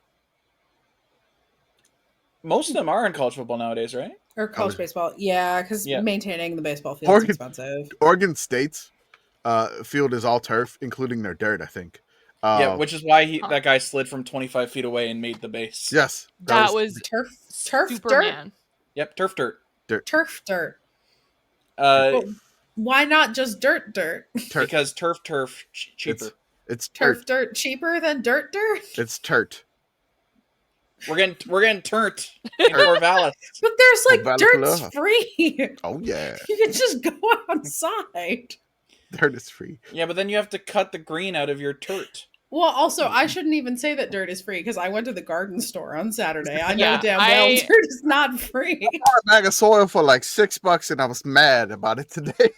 Oh, I went to the dirt. I went to the dirt I went to store. the dirt I store. went to the I dirt went to store. the dirt store, and they were out of you. No, I did go to the. I went to the garden store on Sunday, and I bought only the things that I needed. I also bought the least. Yeah, I full dad mode. Bought only the things I needed. I did spend a while wandering around looking at all. I didn't know there were so many different kinds of hydrangea until I went to this garden store. Have you seen all the different variations of petunia as well? Yeah, there's so many plants. Like, this is how I know I'm over 30, because I'm just at the garden store being like, look at all these plants. Look at the plants. But I did genuinely only buy the things I needed, and I bought the least expensive dirt, and it was still like real fancy dirt compared to the Aldi dirt, which is what I have been buying in the past. It's not that much more expensive. So catch me out here with my $4.50 dirt. Hello? Yeah, no, I can't make it. I'm at dirt. Yeah, I'm at dirt. I got I'm trapped at the dirt store. I got trapped behind a train at the dirt store and had to take the long way home. Dirt the long way. It sounds like a country song. Welcome to Central Pennsylvania. I got trapped behind a train on the way home from the dirt store. That's like shitty AI trying to write the country Yeah, song. it is. It's bad. It's very bad. Yeah, it's not even like the good like that we So used I to want get on to. the podcast. I have it broken down here. Super regionals here.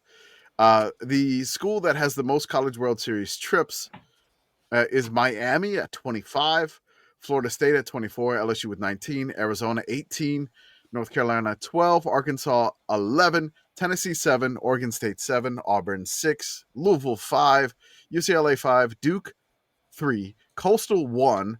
The only time that Coastal made the College World Series, they won it. 100% success rate. That's right. West Virginia 0, UTSA 0, and Murray State 0, because UTSA and Murray State have never made it this far. West Virginia has, but I don't think they've gotten out of super regionals. The baseball expenses per year, which this is from Greg Luna, who did this. The two lowest budget schools are UTSA with 1.7 million for athletic department set for baseball, and Murray State's at 858,000 for there. Now I don't want to talk about money here. If we look at this bracket, who's going to give us the best jello shot performance tournament out of Omaha? So we need to pick winners based off of jello shot performance only. Should we go matchup by matchup? Matchup by matchup. Okay. Who's got the better jello shot performance here going to Omaha? So let's go Miami versus Louisville. Who you got jello shot wise? Miami. Yeah. I was going to say Louisville. Miami has Louisville. I shouldn't say Louisville fans. Louisville is associated with bourbon. I think they're a little bit too classy for jello shots. Okay. Miami's interesting because it is a fancy private school, but that is not who its fan base is. True. Yeah. Are those Miami fans going to be going to Omaha though? It's a party. Like I said, Miami's big. I've seen Miami fans in the wild on the Pennsylvania Turnpike at like 7:00 in the morning. Miami fans don't stop partying, so I feel like this would be closer than we think it would be. Yeah. But I gotta give the edge to Miami just because of South Beach. I just think there are more Louisville fans that will go to Omaha than there are Miami fans that will go to Omaha. That is true too. Yeah. Bulk wise, because you could drive from Louisville to Omaha. Mm-hmm. And I feel like Miami fans would have other substances in addition to jello shots, which I think would tip the scales a little bit. Whereas I think Louisville fans would want to show up and show out. I think a main problem here is this is the 8th seed versus the 9th seed here. This is right. This is I mean, you can't go wrong either way. You're just splitting hairs at a certain point. Okay. Next round, which I don't know who we have advancing out of this one. What do we? I think we somewhat settled on Miami, but in a close one. Miami in a close victory. Okay. Florida State versus Oregon State. Which one's going to do it better here? Oregon State. Oregon State. The Beefs? Oregon State, but not why you would think. I think it's Oregon State because Florida State has been here before and will not be as excited. Oregon State will sell that place out because they have been wanting this for so long. And especially with Oregon State being independent in baseball, I think Oregon State's going to show off. I feel like it's Florida State because I think that they probably didn't do a lot of partying this football season. Oh, they got money in reserves. I mean, maybe, but like Florida State's a win or lose, we still booze kind of school, I think. Yeah, that's exactly how it was when I went to MSU, and we had plenty of parties when the team was. I don't know. In 2025, they lost as many games as, or 2024, they lost as many games as the Colorado Rockies have won in 2025. That's true. That is true. That's crazy, man. I think we got Oregon State advancing, so it's Oregon State versus Miami. Florida State puts up a fight, but it's Oregon State. It's going to be okay. Arizona versus North Carolina. Arizona clears. Next question. I'm just going to say this. Gronk went to Arizona, and that's why I'm voting for Arizona. If I may make the devil's advocate case for North Carolina. Okay. Come on and raise up. You may not. The Devils are Duke. All right, moving on. Come on and raise up. Moving on. Pitt Girl beat me. Twist around Auburn, your head like a Auburn Coastal. Auburn Coastal. Oh, my God. I think Coastal also clears here. Yeah. Auburn has made the tournament, and they deserve to make the tournament. Coastal moves on. Okay. All right. Auburn got the auto bid. Based by Jello shots. UTSA and UCLA. This could go either way. Yeah. I think. Do they make Jello shots with tequila? You could. Oh, actually, that would kind of hit, I think. Ooh, a margarita Jello shot. Yeah, right. Like lime Jello and tequila. Lime Jello and tequila. Yeah, that works. I think the key here is UCLA is, and correct me if I'm wrong because I do not live in your fine country, but UCLA is a school that brings in a lot of students from elsewhere. Like basically every school brings in a lot of students from elsewhere, but yes. UCLA more than UTSA. Is that fair to say? I think say so, I yeah. think mostly UTSA students are in San Antonio.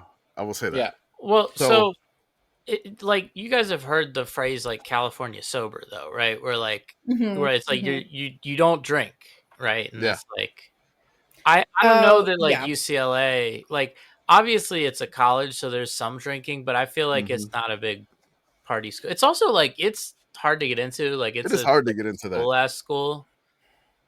Sure, but I think you're going to get a lot of people who are UCLA fans in Omaha that are maybe they're not from Los Angeles, maybe they're not California sober, but they are going to be downing Jello shots because go Bruins.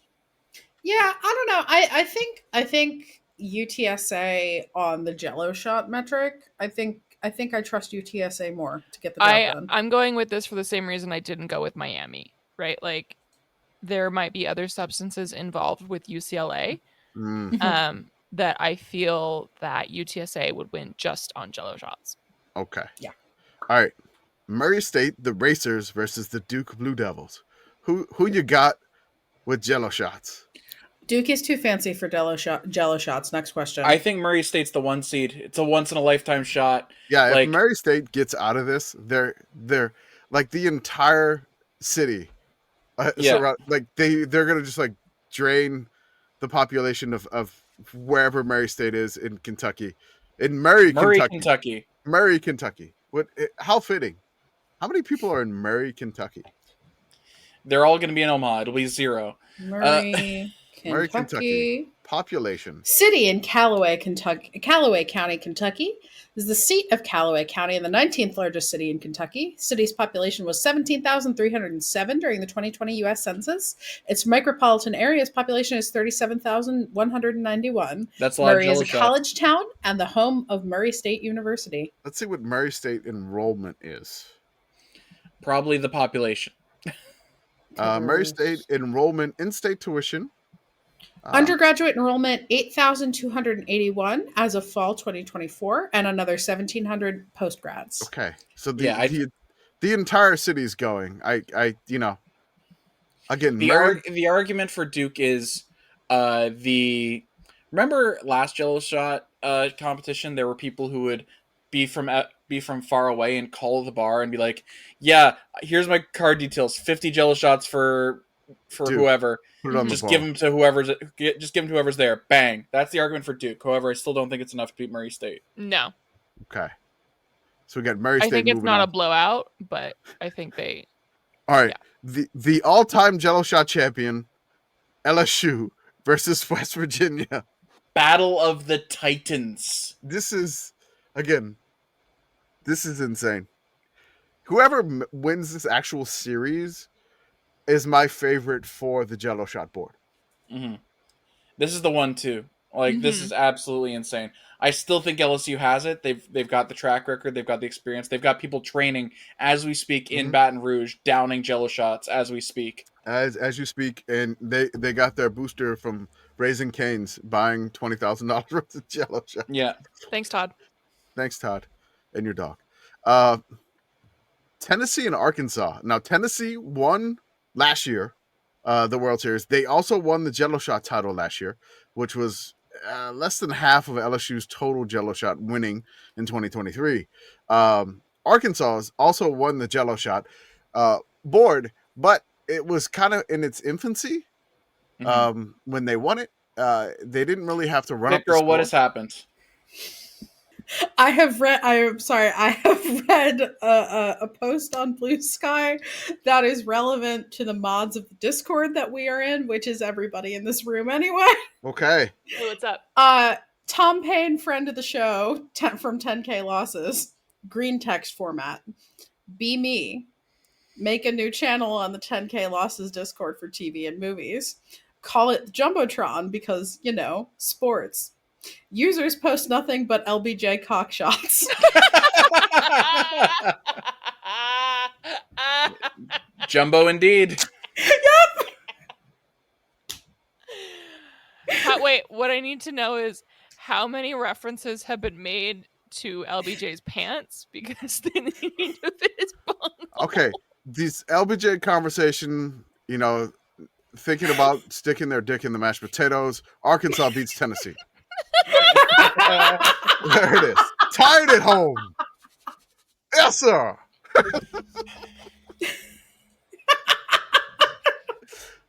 Moving on. Now, the softball title is set. The title series. It is Texas, the Longhorns, versus the Texas Tech Red Raiders, who dethroned the Oklahoma softball dynasty in dramatic fashion. That was a crazy game. It was insane. You thought Oklahoma was dead, but then they hit a 2-run jack to tie the game up on their last strike at 2-2. And then in the bottom of the 7th, Texas Tech came up to bat. They got base runners on, and they hit a sac fly to let the tortillas fly. And they are moving on in their first ever Softball World Series appearance. This is the first time that a first-timer has made it to the championship series since 2000. So congrats to Texas Tech. I've watched basically the entire Women's College World Series on mute at work, so I apologize that I'm mispronouncing this name almost certainly, but Nija Kennedy, is that how you say that? The Texas Tech pitcher has been absolutely nails. Lights out. The 2-run jack was like the one bad pitch she had that whole game. The whole tournament. Yeah. It was her 99th pitch, and that pitch was she didn't have any problems before that, but that pitch was one. Can we talk about the pitch that blew up a clod of dirt? Oh my god. Yes. Because that was the thing that I have seen from that the was some Women's Randy College Johnson World Series. shit. Right. It's like Randy Johnson killing up or blowing up a bird, but with no bird murder. That was in the Oregon Ole Miss game. I don't know who the pitcher was, but And the best part about that video is you can't really, if you watch it on the first viewing, you don't really see it, but you do see the dirt just explode into the catcher's eyes, and you're like, okay, something has happened here. Then you see the replay, and one in a million. It's like her plant foot in her front foot basically kicks up the dirt and throws it up ahead, and it's just like you can never. I don't know. My sister was a softball You pitcher. couldn't attempt to do that. My sister was a softball pitcher, and I'm like, I'm trying to figure out how her pitching motion would do that. And I still, like, I look at the replay, and I'm like, how did this happen?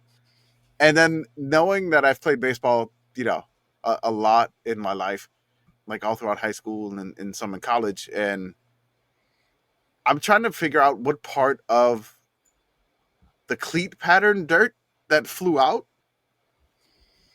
Because, like, if you know the cleats that you wear, like the spike pattern at the bottom, like, what is it, like the front part of the cleat pattern? Is it the back part?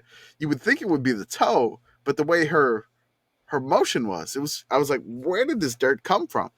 It's Angels in the outfield, but the Angels have a sense of humor and don't actually care who wins. So, like, Oregon got eliminated, but they have the viral highlight of the series, I guess. I believe they also won that game against Ole Miss, so Yes. Intimidation, I guess. That's right. I will throw dirt in my own catcher's face with my foot. I'm crazy. I'm crazy. I am crazy. That's going to be a fun title series. Texas versus Texas Tech. An old SWC battle for softball. A lot of fun. Did the SWC sponsor softball? I hope so. Would think so, but I'm not 100% sure. That this should be something this sounds like a summer project for us. Find the non-football basketball titles for a bunch of defunct conferences. Winner. Let's do that. We can search. We have some news about the Mountain West and the Pac-12.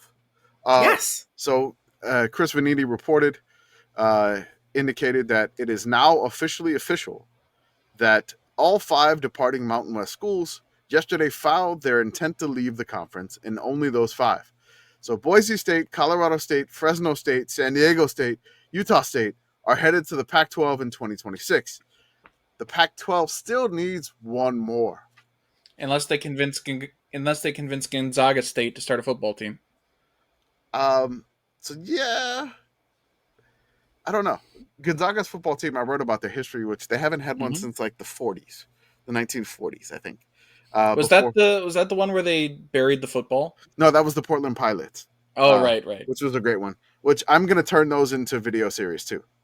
All the like the defunct football programs, the best season of all time for teams who don't exist anymore. I will turn my half-finished St. Bonaventure one into a finished product. Yes, I'll even do the one that Pitt Girl wrote for RIT. Yes. RIT mentioned. Hey, go Tigers. All right. So there's something that I want to do as the commish here. They just dropped the National Football Foundation College Football Hall of Fame ballot. Now, the ballots are not due until July 2nd or 3rd, I believe. But there is a punter for Idaho State by the name of Case deBruijn. He's from the Netherlands. He's on the College Football Hall of Fame ballot.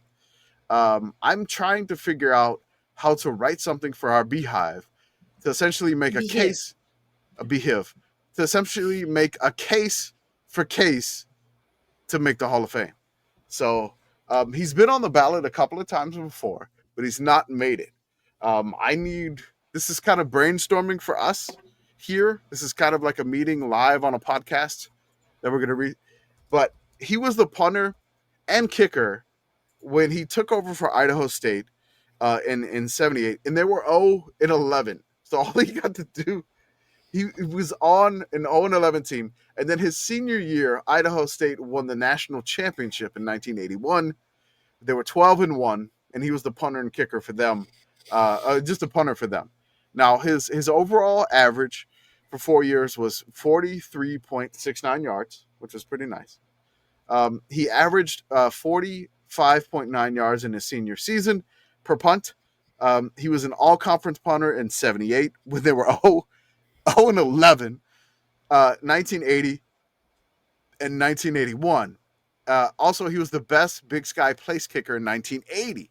So he's kind of like a combo punter and kicker.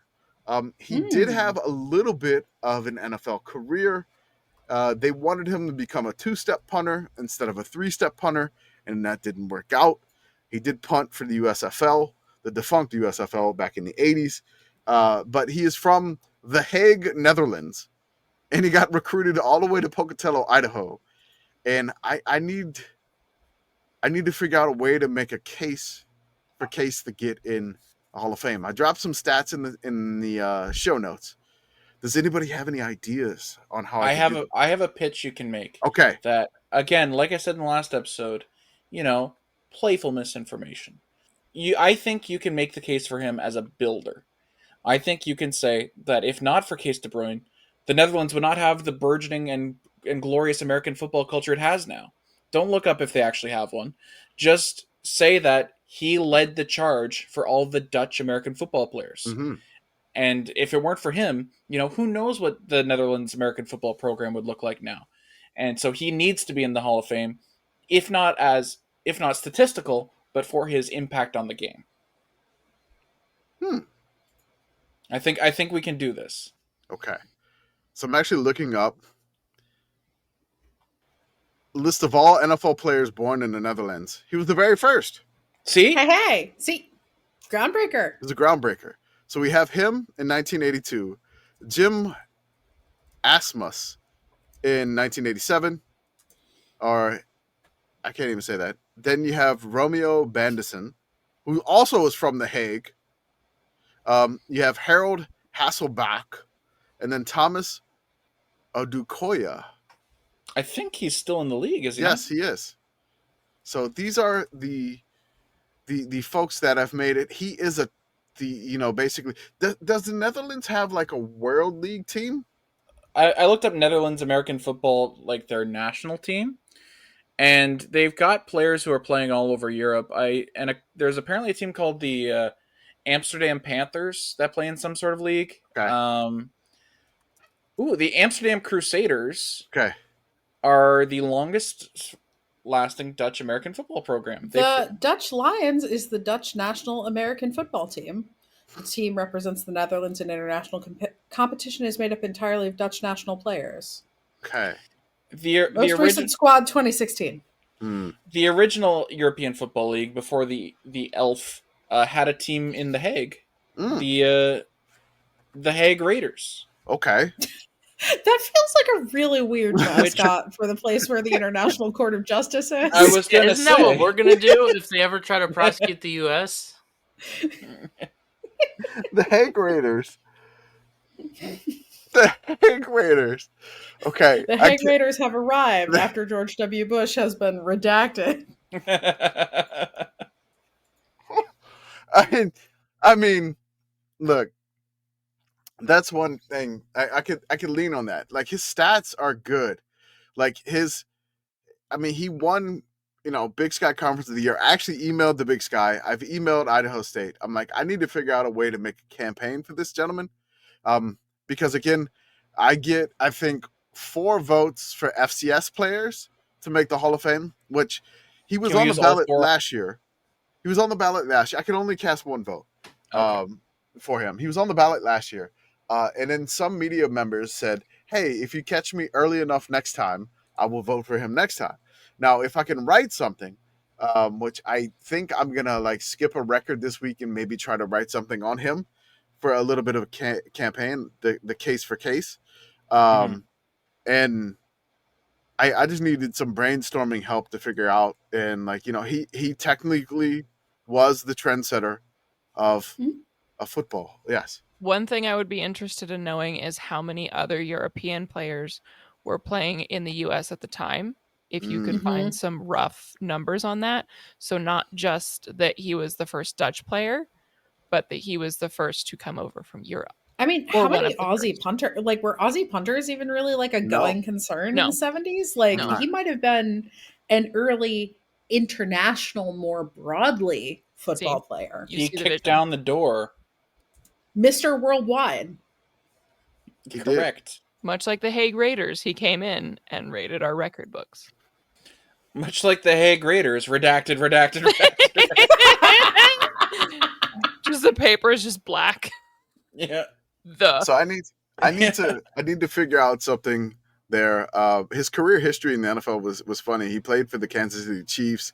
He was on the practice squad of the Atlanta Falcons and the New Orleans Saints, and he played played for the Oklahoma/Arizona Outlaws in the USFL. He only punted 5 times in the NFL, which his longest punt was 56 yards. But he had, I can't believe that the punter was like, hey, I'm on an 0-11 team, and then a few years later in my senior year, we're winning a national championship. So they built that team around him. They built around field position. You know what? I realized who the quarterback was for the 1981 Throwing Idahoans. You may know him. It's Dirk Cutter. I remember that name, and I don't know how. Yeah. So if you look up, there was an old Dirk Cutter. There's a full cast episode, right? Where they said, like, anytime that you see somebody's Wikipedia and they're in a Falcons gear, Dirk Cutter is in Falcons gear. Oh, yeah. Ah! Dirk Cutter, Falcons gear.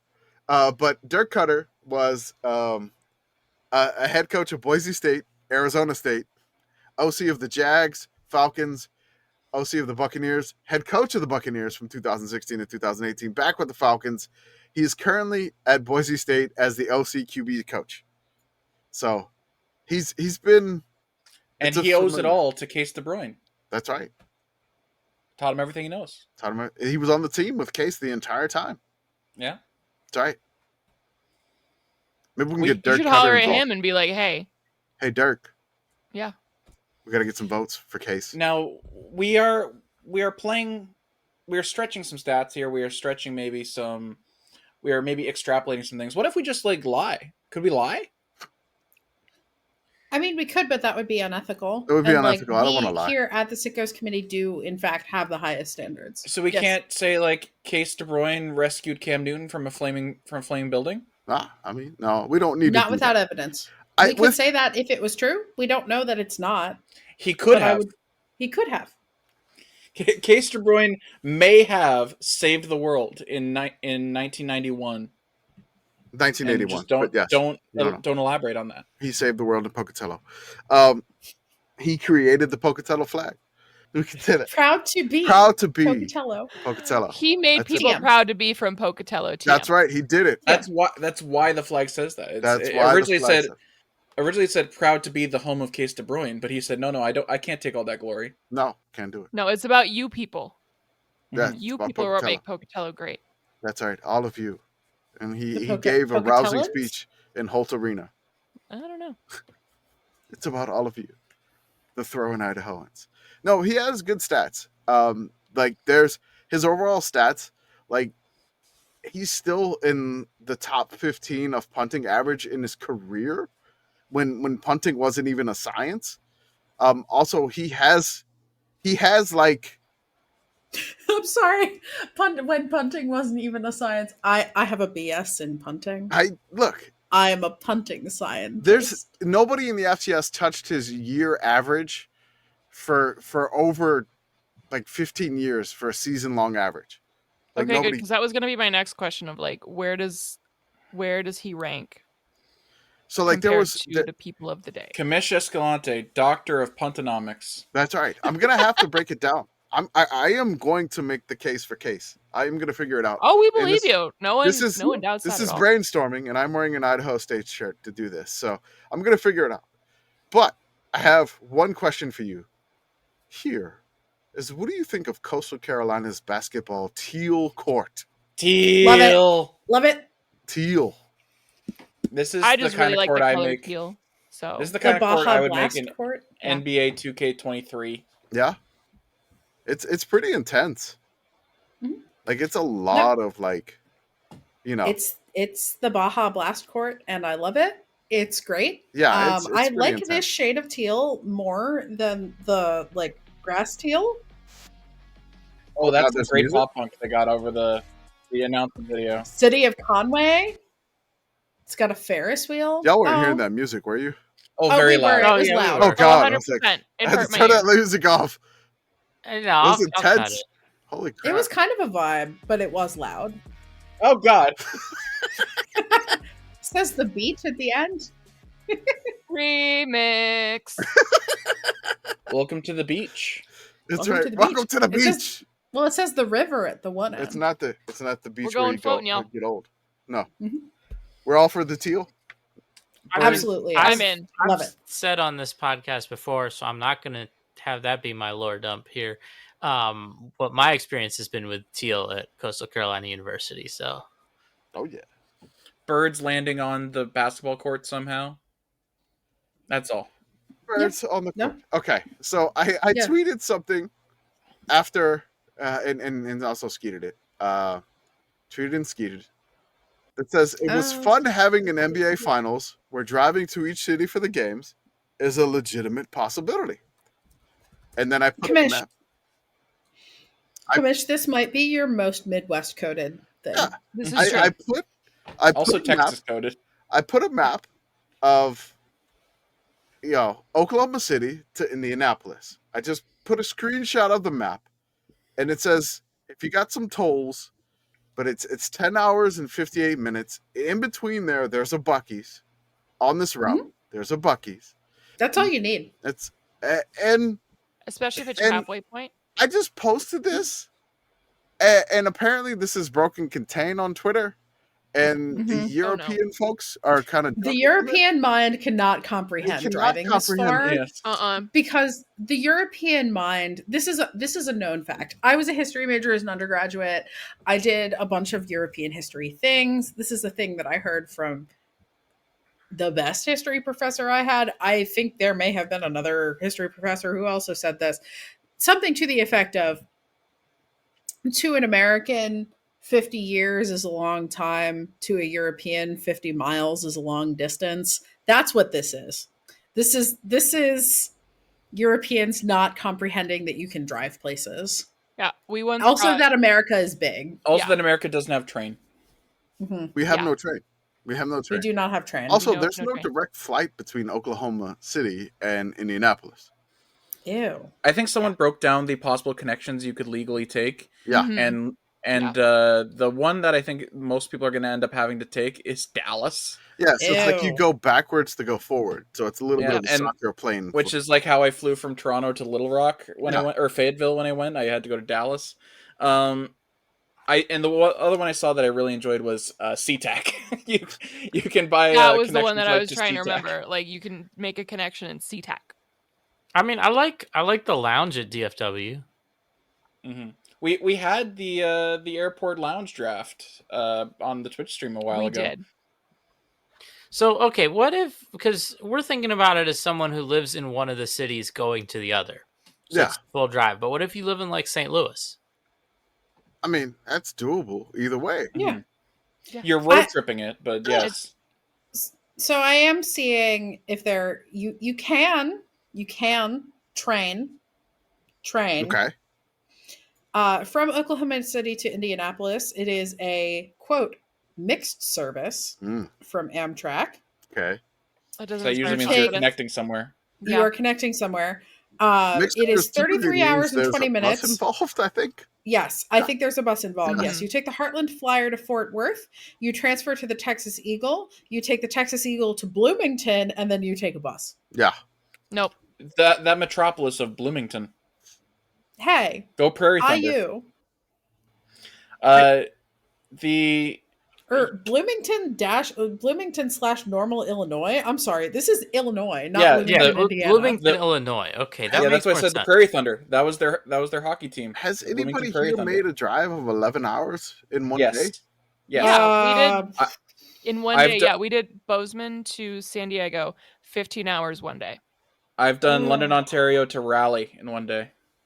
Jesus. I think the longest one I've done in a single day. We did a lot of road trips when I was a kid. We did Yeah. a lot of long drives when I was a kid. Yeah. But not in a single day because my parents just don't fuck with I doing mean, like, you don't. When PA my mom to and I Florida moved, in it one was day. 8. Yeah, my mom would do 8 hours in a day, and that's it. Yeah, we did the 2021 Peach Bowl. I drove to Pittsburgh, stayed with my friends, and then my friends and I went Pittsburgh to Atlanta straight through in one day, and that was like 10 hours. Yeah. Arthur, have you done one or no? Oh God, no! Why would I do that? He would do that. He'd be traveling. So Well, I've okay, done No, it. because here's It's the thing: faster.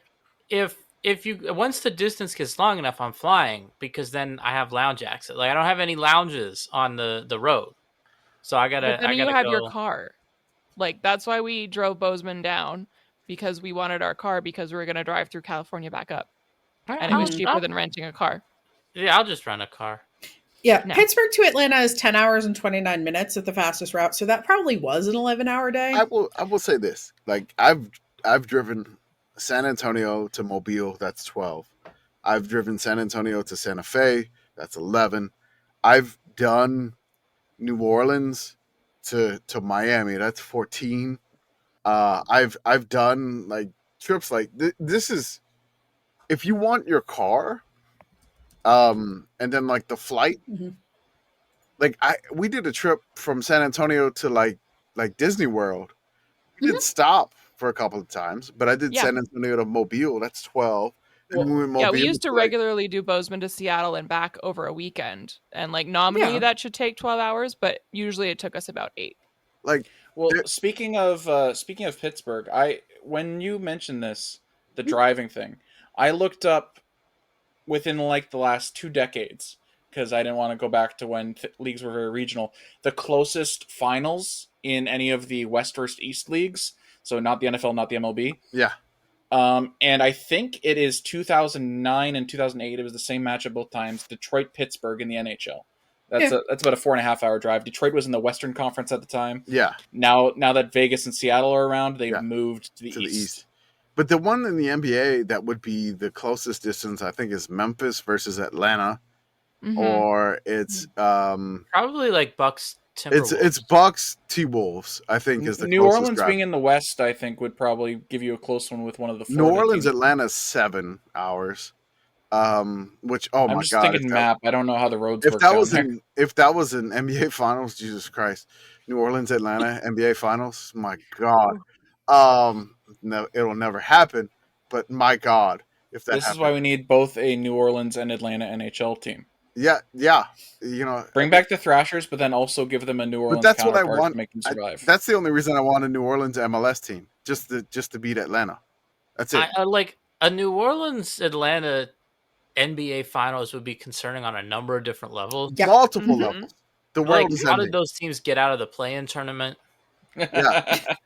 The world would end if there was a Pelicans-Hawks Finals, I think. Yeah. It's over. Mm-hmm. It's done. I don't watch the NBA, that is and the I'm sign concerned of the about end this times idea. if there was Pelicans-Hawks Finals. What I'm hearing is, like, we're calling it now for 2026? Yeah, and the Calgary Stampeders are winning the Grey Cup. Yeah. And the Chicago Cubs will beat every team in the league. I think we've figured it out, guys. Done. Set your watch Tampa Bay Bucks to it. will make it all the way to the top. All right. The final thing and the Toronto Maple Leafs will finally. Am I really the only Mountain Goats listener on the call right now? I've listened to 3 Mountain Goat songs. Yeah, I could never get into them as much as I'd like to, or as much as I feel like I should. I like that one song with the TikTok dance. I was on the sports side at the radio station, so I don't know the music. It's fine. This joke is for the listeners. I have one more thing I want to discuss on the podcast, and I want to end with this. It says, Whatcom County gov.gov. There are 250 million bees loose on Weed Camp Road between West Badger and Loomis Trail. Please utilize alternate routes as deputies, public works, and bee experts work to contain the situation. Oh, I got it, bees. Gosh, that's either going to sound terrible or I'm really excited, you guys. We did good work, team. Bees! I can't believe how spontaneous that was. Beads? No, not the bees. Go Cougs. This is northern western Washington. This is outside Bellingham, between Bellingham and the border. Like my aunt lives up here. Oh God, they're going to Vancouver. If you need bees, there are bees. There's so many bees. There are so many bees. If you're trying to get to the border, maybe you can get across in a wave of bees. there are not quite enough bees for every American to have one bee, but it's like closer than you would want it. There's to a be. whole colony of illegal immigrants coming across our southern border. I'm Canadian. They've got the bees have tiny little passports. Aww, I like that. They've even got the little cart. They've got visas. Joey, yeah. I didn't like it either. I want to know like what happened. Like truck fell over. Truck accident. Truck fall over. Bees so get out. The truck was hauling.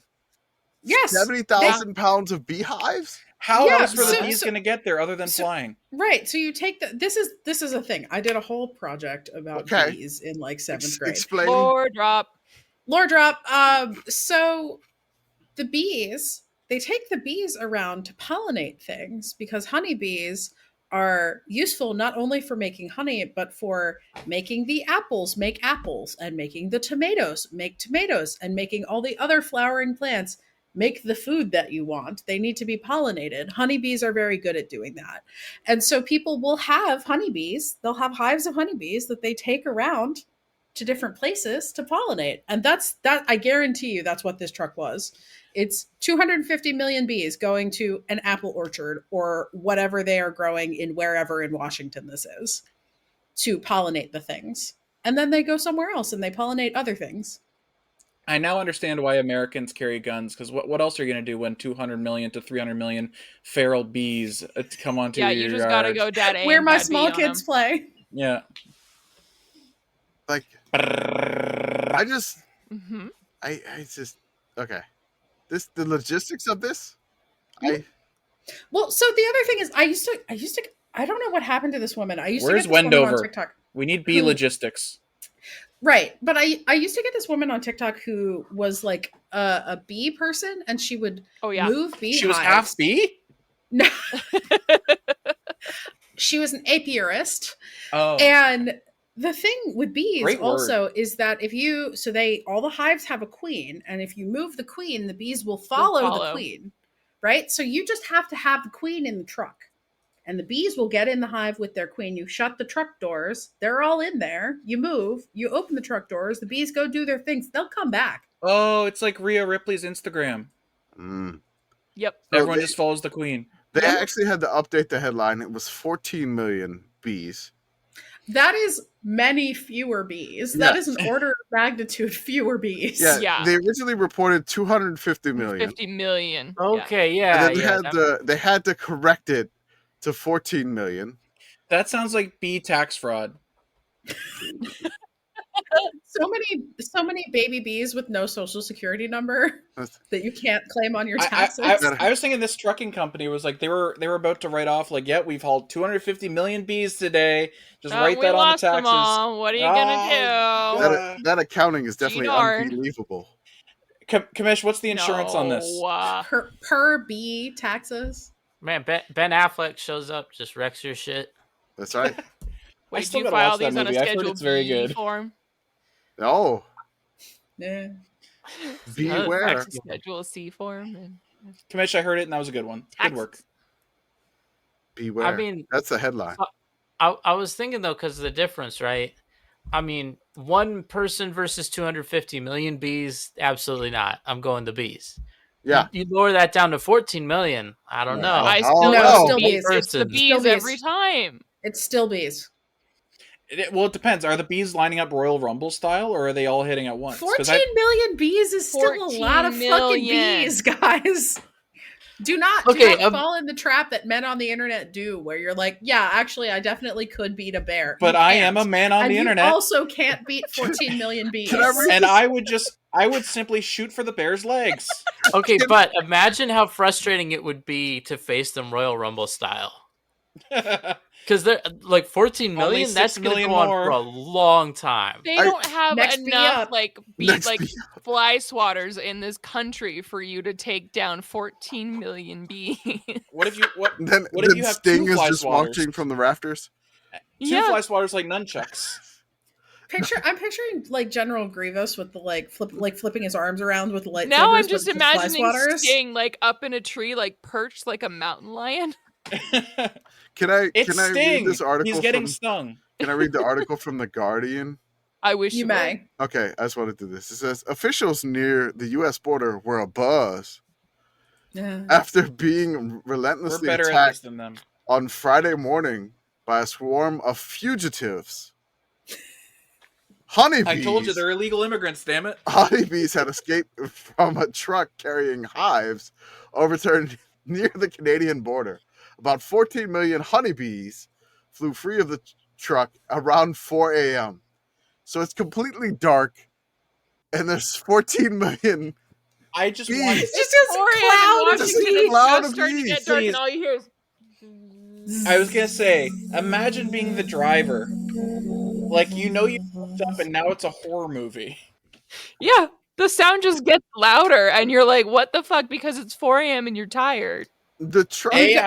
We've got the Alfred Hitchcock movie, The Birds, and now we have the Alfred Hitchcock movie, The Bees. And put them together. Let's see what we get. And The Wicker Man already took place in Washington State, up around here, up on Whidbey.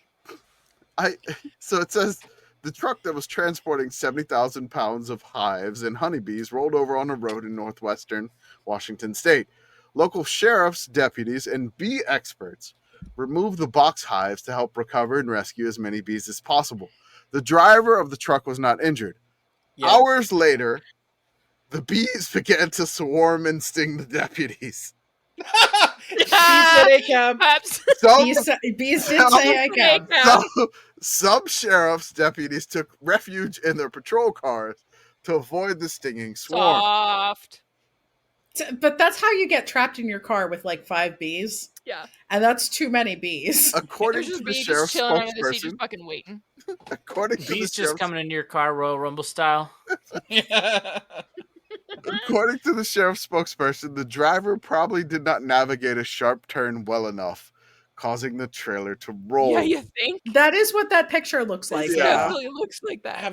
So I've never rolled a car, but I have taken a turn like too hard Yep. where I thought this could be bad. It's not a quick process, you know. It takes some time to put your ass over tea Oh yeah, kettle. this feels like one of those like where you jump from too high a height and you have a second to think about like that was wrong. Right. should've I done don't that. I don't know that it is actually that it takes that long. It's that time slows down. Yeah, Right. You're like, It's- oh fuck. Do you It's the think coyote at what looking point down? At what Yeah. point in the crashing process do you think he remembered the bees? Like, because it's already like, oh god, Probably I'm gonna about get the hurt. second I'm Oh, you gonna God. get, started Oh, to fuck. lose the Oh, back, no, you went, bees. oh no. oh, I'm gonna get hurt. Oh, I'm gonna get fired. Oh god, bees. I love you that the driver was not injured, but the sheriffs got stung by the bee. Because the bees know who was Yeah, supporting them through the yeah. journey. Do you They think know that it the wasn't- driver who drives the bee truck just can like hear them? Do you think that there's You just you'd like have a to, low right? So that's what I background think. Like level? it was 14 million of them, Right. unless you got the radio. Like you've got Even when you're driving over the road so noise that's and what the I think, engine like, and everything. he can You've got- hear the you've bees, got and the- then he knows he fucked up because the sound just got real loud all of a sudden. Oh, that's right. So We're you've we're got- above background B. Yeah. You've got the road noise, you've got the engine noise, you've got the Sickos Committee podcast turned all the way up, and you can still Yeah. hear bees. Oh, see, I'm assuming the person who's driving the bee truck is into like dated jokes and is just constantly asking the bees like, "Do you like jazz?" and then putting it on. I thought where you're going with that was, do you think the person who's driving the bee truck is a bee? Just like freedom. He couldn't reach the pedal. Guys, I've never Several bees actually in a seen the trench bee coat. movie. Wait, really? Yes. I I have. Really? Yeah. Oh, I Well, have to be it. fair, OPG, we were about the age of the bee movie when it came. So is Arthur. I'm surprised he hasn't seen it. Yeah, but Arthur's got taste. No, I he do doesn't. not. He's a Minions hat. I was gonna say since when? That's taste. That's taste. Since when has Arthur had taste? Respectfully. Man, Always. I watched Fled last night. We got a fled. Obviously. I feel like the B movie fits right in with Pause. Fled. Pause. How many fled viewings is that for you? Are we over 10? I don't know. I'd have to pull up my Letterboxd app. Is it just 30 different views that just say we got a fled 5 stars? Probably. I'm soldiering on. I heard it. I'm soldiering on. The show must go on. This is what the Bees, driver was everybody. hearing the whole time. Oh yeah, that's just the sound the truck makes when you have 14 million bees. It's the only song that you could listen to. They have That's the only song you can play the whole time.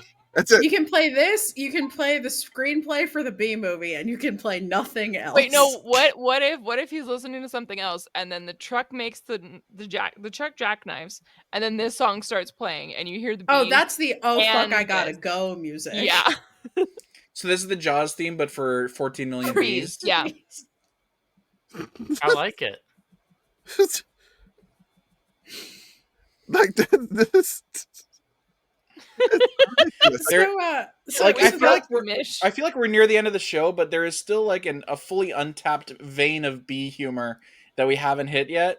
I mean, maybe they're listening to "I'm a Bee" by the Black Eyed Peas and just like slightly misunderstanding the lyrics. No, I'm a bee. No, I'm a bee. 14 million No, of them. I'm a bee. I'm a to the 14 millionth power bee. Do you think they're listening to the Bee Gees? Staying alive. Staying alive. Staying in hive. Staying in hive. Well, that's what they didn't do after the truck. Yeah. Yeah. No. They said I gotta get a message to you, and it's.